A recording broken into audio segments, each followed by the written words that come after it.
একদিন তখন হঠাৎ করে যখন ওর বাসাতে এসে আমার বাড়িওয়ালা টাকালি বেড়ালছি এই জায়গাতে দাঁড়ায় আছি, এই জায়গাতে দাঁড়ায় থেকে এর ভিতর উই হতে এই জায়গাতে আলছি, তখন উই আমার এই জায়গা থেকে ডানা ধরে টেনালে ওই ওর পাশে ঘর আছে, পাশে ঘর জীবনের প্রথমে ওই জায়গাতে আমার নষ্ট করে জীবন প্রথমে। তারপর ওর সাথে যখন শারীরিক সম্পর্ক হয়ে গেছে ওই দিনে, তারপর এই জায়গাতে কোনো এলা চালাতে এই জায়গাতে আমি কিছু করে পারিনি। মানুষ সবসময় ডেকাইলে আসে, বাড়িওয়ালা কাজ করে লিতে ওই টাকা আবার বাড়িওয়ালা ইটে ওটে কাজ করে, গরিব মানুষ চলে যায়, ওই টাকা আমি লিয়ে যাই। দীর্ঘ 9 বছর যাবৎ চাচির সাথে অবৈধ সম্পর্ক ভাতিজার। যখন লিবার আসি সগনই হতে ওই চ্যাংড়া আসা যাওয়ার বাড়িতে টাকা পয়সা কাজের কারণে যখন আসি সগনই আমাকে একটা প্রস্তাব দেয়। টাকা পয়সার লেনদেনে তার সাথে সম্পর্ক আরো বেশি বেড়ে যায়। একটা সময় ছেলের বয়সী ভাতিজা প্রেমের প্রস্তাব করে ফেলেন চাচিকে। ওই প্রস্তাবে তুমি হতে আমার ছেলে চাচি বলে ডাকে, তাহলে তার সাথে কি হলে সম্পর্ক হয়, প্রেম হয়। জব দিছি সগনই বলছে তোমাকে এটা করাই লাগবে, আমি পারবো না বলে আর বাইরে চলে গেছি। একটা সময় ছেলেটির মায়ের সাহায্যে তার সাথে কথা বলা হয়। 3 বছরের সম্পর্কে 2 বার শারীরিক সম্পর্ক করেন চাচির সাথে। একবার যদিও জোরপূর্বকভাবে চাচির সাথে শারীরিক সম্পর্ক করেন, পরবর্তী একটা সময় চাচিকে জোর করে বাধ্য করায় প্রেমের প্রস্তাবে। না মানলে বিষ পান করবে সেই প্রত্যাশায়। ঠিক তখনই আবার শারীরিক সম্পর্ক হয় তাদের। হওয়ার পরে তখন আমাকে যা বলছে এই কথা তোমাকে বুঝি তাই আবার যা বলে দেওয়া লাগে, তোমাকে আমি নাই ভালোবাসারই একটা প্রস্তাব দিছি, কিছু করবো না, খালি কথা বলবো। তখন মোবাইল করে তখন আমি বলছি তোমার সাথে আমার কোনো কথা নাই। তোর একই কথা যে না তোমাকে কথা বলতেই হবে, তো কিসের জন্য তোমার সাথে কথা বলবো সম্পর্ক। তারপরে যখন এইভাবে আসা যাওয়া করতে করতে তখন একদিন আবার ওর মায়ের হাতে খবর দিছে, মানে আমার নম্বর লিছে, যে নম্বরটা লিজের মায়ের হাতে, যে মাও কেমন কি বলিছে, মাও চলে গেছে আমার বাসা, যে বলছে এই নম্বরটা হইতে দিয়ে ওর সাথে কিছু করবো না, খালি কথা বলবো। তখন মোবাইল করে তখন আমি বলছি তোমার সাথে আমার কোনো কথা নাই। তোর একই কথা যে না তোমাকে কথা বলতেই হবে, তো কিসের জন্য তোমার সাথে কথা বলবো, সম্পর্ক গড়া মতো একটা, সে কিসের জন্যে। ওর একই কথা যে তোমাকে আমাকে ভালো লেগেছে, তোমাকে আমি ভালোবাসবো, এই হলো কথা। একদিন তখন হঠাৎ করে যখন ওর বাসাতে এসে আমার বাড়িওয়ালা টাকালি বেড়ালছি এই জায়গাতে দাঁড়ায় আছি, এই জায়গাতে দাঁড়ায় থেকে এর ভিতর উই হতে এই জায়গাতে আলছি, তখন উই আমার এই জায়গা থেকে ডানা ধরে টেনালে ওই ওর পাশে ঘর আছে, পাশে ঘর জীবনের প্রথমে ওই জায়গাতে আমাকে নষ্ট করে জীবন প্রথমে। তারপর ওর সাথে যখন শারীরিক সম্পর্ক হয়ে গেছে ওই দিনে, তারপর এই জায়গাতে কোনো এলা চালাতে এই জায়গাতে আমি কিছু করে পারিনি। ছেলে মেয়ে আছে, ওর একই কথা যে না ওই ছেলে মেয়ের সাথে সারলে আমি তোকে এভাবে ভালোবাসবো, আমি কিসের সত্য তুই ভালোবাসবো, কিসের সত্য। ওর একই কথা যে না তুই যে ভালো যদি না বাসিস তাহলে এই যে বিষ লিয়া যায় ট্যাঁড় করে বিষ লিয়া যায়, এরকম পাইপ মানে ওর ভিতর গ্যাস থাকে, ওই গ্যাসের ইয়ে লিয়া যায় বলছে, তাহলে আমার মুখে তুই খাওয়া আছে, তুই যদি নাই আগে তাহলে খাওয়া আছে। আমি আর ওই জায়গা খাওয়াবার পারিনি বিষ, কিন্তু খাওয়া পারিনি না পারে। ওই সেই দিনও ওই ঘরতে অবস্থা কেউ নাই, বাসাত একাই থাকি, শারীরিক সম্পর্ক ওই দিনে করে ওকে আমি দিয়ে পাঠাছি, করলাম চলে আসলো। এরকম হতে হতে 3 বছর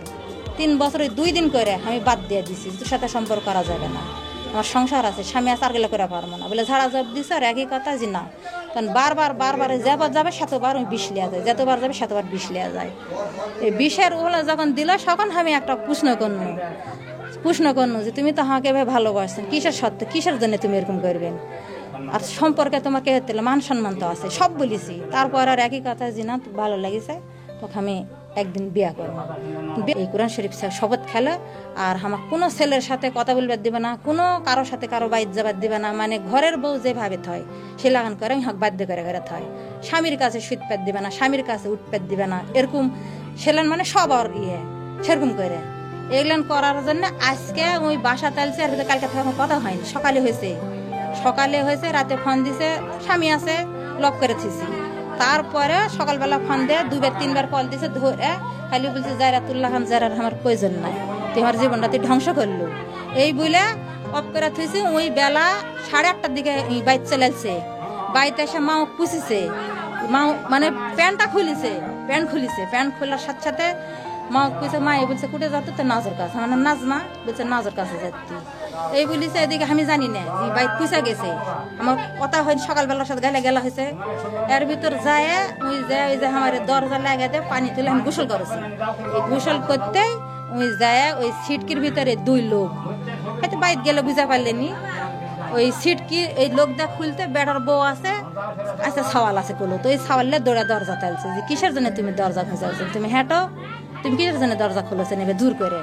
তখন বলছে তোমার শাশুড় কো তো বলেছে গোসল করছে তুমি সরে যাও থেকে বারান হেঁটেন বারান এভাবে যখন বেটার বয়ে যখন বলেছে সঙ্গে সঙ্গে ওই না আসে আমার মানে গোসল করা হয়ে গেছে খালি আমার গাঁত একটা পরনের জিনিস আসলো সকলই ওই জায়গা তুমি যে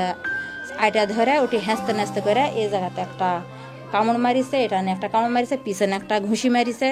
তুই কাল থেকে ফোন তুই ধরলু না কেন তুই হাঁক মারা ফেলবো এসে তুই ভালোবাসি তুই কাকো হবার দিব না মানে বিভিন্ন রকম করেছে যেখানে করার পর যখন ওই সিস্টেমে হামাক আর কি উলঙ্গ করছে ওই জায়গাতে করোনা উলঙ্গ করে তখন আমি এই জিনিসটা টানা তুলেছি সঙ্গে সঙ্গে বুকত কাপড় দিয়ে আমি এক লাভ দিয়ে ঘরত গেছি বেটার বউ ওই জায়গায় লজ যায় দেখা পায় লজ যায় ওই ধারত কাপটি মারা যায় ওই আছে বাচ্চা লিয়ে যায়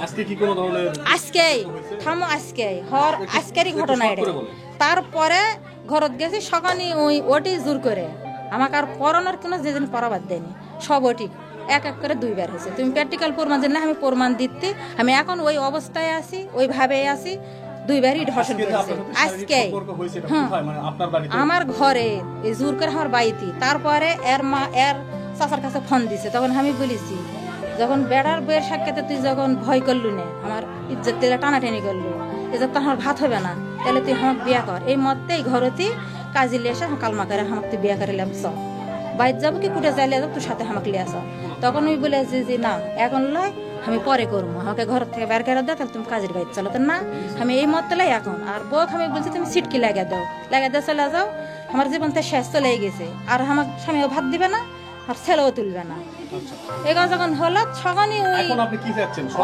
ওর মায়া ওর চাচা সুলোমান এটাই সুলোমান হতে ফোন করেছে সুলোমান ফোন করে ওর চাচা হতে লিজের আপন চাচা ফোন দিছে দিয়ে আমাকে লেগে দিছে তখন আমি বলেছি ভাই এই ঘটনা সগনি ফট করে উনি আসে বলছে বাবা তুমি হতে চলে আসো এখন চাচ্ছি আমার স্বামী আমাকে তো মানে লিবে না যে পরিস্থিতি হয়ে গেছে এর বাসা তোর মায়ের সাথেই কিনতে পারছে ওর মায়ের সিট কি খুলে বেটা লিয়ে চলে আসছে এসে বেটাকে এই দিয়ে বের করে দিছে ওর সাথে আমার যে ছিঁড়া জামা এই পর্যন্ত ছিঁড়ে ফেলছে ওর চাচার বাড়িতে আছে তারপরে যখন ছিঁড়ে ফেলে দিছে এখন বুঝতে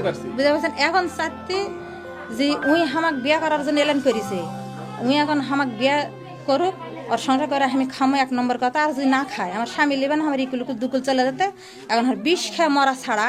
আর আমার উপায় নাই এই পরিস্থিতি হয়ে গেছে আমার